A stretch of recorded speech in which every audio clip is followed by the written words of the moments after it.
game in the second quarter? Well, like I said, Mickey Joseph is a big reason why I came here. So I've had a relationship with him for a long time. He's known me since I was a kid. So him and my dad have a really good relationship, really good friends. They've known each other since they went on recruiting trips in college. So I've always felt like that I had that relationship with Mickey. So we have a lot of conversations on a daily basis in his office on the sidelines.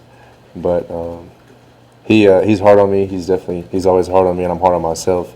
But I told him, and I don't want to be out of the game if I'm healthy enough to play. If I'm pushing through injuries or pushing through stuff during the week and practicing, and I don't even like whenever they don't even give me like a certain plays. They put Chuba or Logan in. Me personally, I'm just a competitor. I don't ever want to be on the sideline. I always want to be in the game. So he understands that, and he said it's good to be that way. But anytime that they, even whenever I went down, landed on my shoulder and came out the game, I told them don't take me out. Not even for one play. They end up doing it anyways, so they heard about it. But it's all good. I mean, it was just something that we played 75 to 80 plays of offense.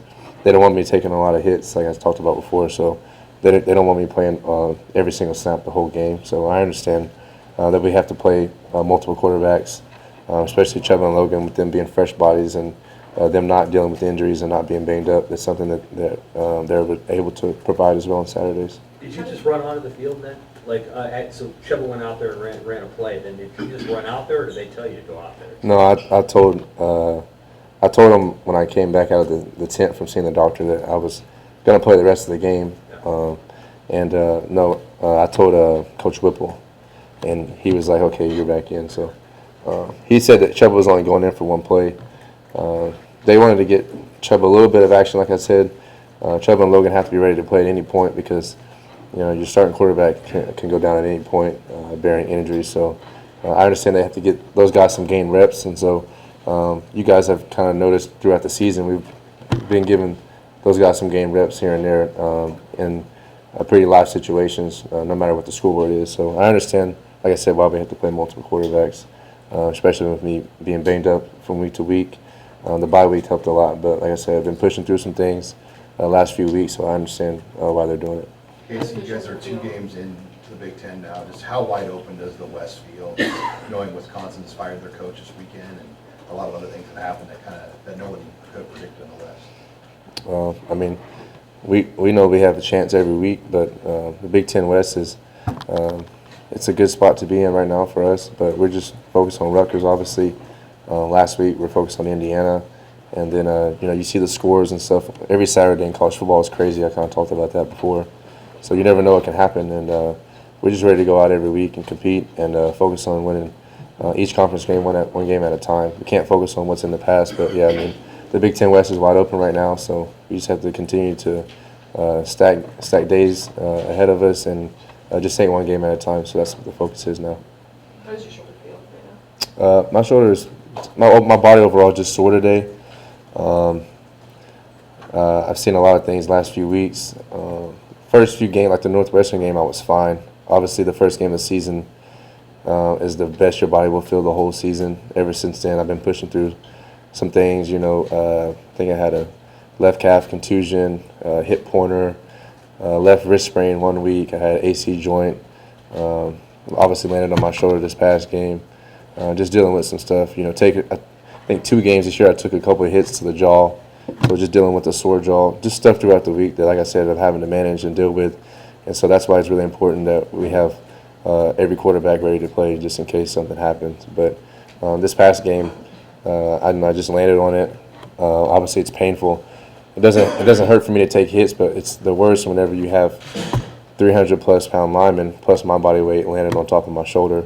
There's not really pads or shoulder pads that are meant to, bear that kind of weight. So I just landed on it, and I threw today and I practiced today, and it was fine, like I said. We just have to continue to monitor the hits that I'm taking and just continue to get treatment and just trying to stay healthy 1 week at a time. But like I told Coach Joseph, I'm not coming off the field unless it's a season-ending injury. So if I'm going to practice, then I'm going to play in the game. Casey, did you kind of talk with the offensive line? During the game, and you were getting chased around, you took a couple of hits. So what are those conversations kind of like? Yeah, no, this past game, they were actually pretty good.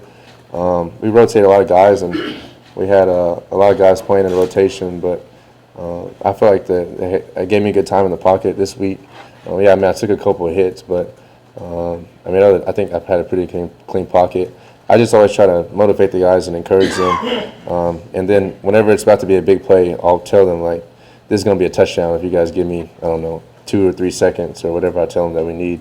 They do a good job, and so I was very proud and happy for the guys that got to play on Saturday, and I thought they did a pretty good job. And then what I do tell them, like, sometimes I talk to Coach Joseph, and during the bye week, and we kind of talked about ways to approach the offensive line. It's easier to tell the offensive line and my teammates, what to do or what I need instead of telling them what not to do. I think that helps for sure. So a lot of times I just tell them, hey, I need 2 seconds right here. Hey, I need 3 seconds. Or I'll tell my tackles, try to work inside out and, make them rush around the edge so I can step up, things like that. So I always just try to, stay on top of them. But that's something that Coach Joseph wants me to do more. He's challenging me to be more demanding and be more vocal with those guys. I'm always communicating with the whole offense, but he wants me to get onto them harder during the week at practice. So that way on Saturdays they're used to it, and that way I don't have to say anything. And then he said when he used to play quarterback, he used to make comments like, when you get knocked down to the ground and the O-line comes to help pick you up, he goes, tell them that you shouldn't be on the ground in the first place. So those are things that he wants me to say things like that. I told him I'll be more demanding, but I'm gonna do it in my own way. I don't cuss guys out. I don't scream in their face, Sure. But I'm just gonna do it in my own way. Casey, he was only throwing about 12 passes a game. Yeah. You're throwing about 45. So, what's it like to run against the pack behind kind of a different offensive line every half? It's kind of been the case. Honestly, I know there's like every other player, every quarter. Sometimes when I watch the film, there's different O-line in the game, but I don't know. I'm just trying to focus on reading the defense and going through my progression. And then I don't stare at the rush, but obviously I can feel when a guy gets close. It's like playing tag in the backyard. When somebody gets close, you kind of flinch a little bit. So just trying to maneuver in the pocket, but I want to stay in there as long as possible. Like I said, the last few weeks before this past game, Georgia Southern, OU, and even this past week, been dealing, like I said, I had a calf contusion, so it was limited me during the week at practice. I didn't run full speed for a few weeks, and so, but now my body feels better now. Coming off that bye week, I feel more healthy and fresh. So being able to get my legs back will be great. So that way, when the pressure does come, I'll be able to escape and run out of the pocket and maybe take off a little bit more You feel too. like you've been holding on to the ball too long? No, just I would say a few times in the last few games. Really throughout this whole season, I've done a good job of getting the ball out on time and making reads, so that way we don't take sacks. But yeah, I would say I've had a few plays this year, particularly in the last few games. Like I said, just standing in the pocket, maybe holding on to it a little bit too long, but that hasn't been an issue. So I try not to worry about that and make it a bigger deal than what it needs to be. Some guys aren't maybe built for tough critiques. Does your experience help you, like with that in game when it gets a little fiery and stuff like that on the sidelines? That useful even around the block? Yeah, I mean, my dad was harder on me than any coach that we have here, so I'm used to that. He used to get in my face when I was a kid growing up. When I was like 5 or 6, 7 years old, he was hard on me. He was always in my face and always just telling me what I need to hear. But no, I mean, it doesn't matter what a player or coach says to me. And I feel like if anybody has the competitive spirit and wants to win and is a self-motivator, there's really nothing that anybody can say or do, regardless of if it's family, friends, a coach, a teammate. There's nothing that anybody says to me on the sideline that's going to make me go up or down. I always try to stay even keel. Like I said, I even told Coach Joseph I'm fine. And at that point in the game, whenever I missed a read and Coach Whipple got onto me, and I told him after the game, I was like, I was 6 for 7 with 1 touchdown. It's the second drive of the game. I'll be fine, So, no, I feel like that I'm fine. And having those game experience reps and, dealing in the fire, there's nothing like live action in the games, when bullets are flying. So having experience for sure and having those starts last year definitely helped. So, but I personally, I'm a player that wants to be coached and I want the feedback. So I'd rather a coach be hard on me and give me direct feedback and tell me exactly what it is that he's expecting and what he's looking for and demand it out of me instead of being passive or being quiet and just not saying anything at all. I'd rather be coached hard.